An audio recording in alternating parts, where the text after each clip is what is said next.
بسم اللہ الرحمن الرحیم۔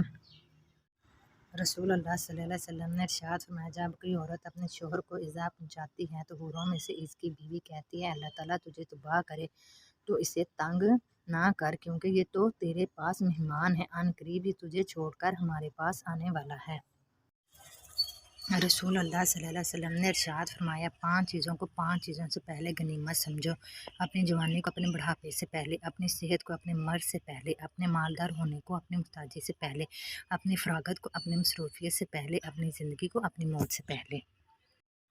حضرت عائشہ رضی اللہ تعالیٰ عنہ سے روایت ہے کہ نبی صلی اللہ علیہ وسلم رات کو قیام فرماتے، حتیٰ کہ آپ کے پاؤں مبارک پھٹ جاتے، تو میں نے آپ صلی اللہ علیہ وسلم سے کہا، اے اللہ کے رسول، آپ کیوں ایسے عبادت میں مشقت کرتے ہیں، حالانکہ اللہ تعالیٰ کے سارے اگلے پچھلے گناہ معاف کر دیے ہیں؟ تو آپ صلی اللہ علیہ وسلم نے فرمایا، کیا میں اللہ تعالیٰ کا شکر گزار بندہ نہ بن جاؤں؟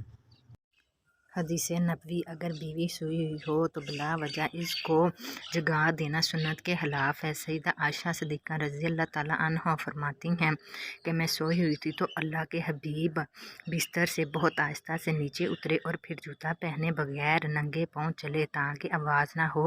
جب میں نے پوچھا کہ اللہ کے رسول، آپ نے ایسا کیوں کیا؟ فرمایا، عائشہ تم سو رہی تھی تو میرا جی نہیں چاہا کہ تمہاری نیند میں خلل آئے۔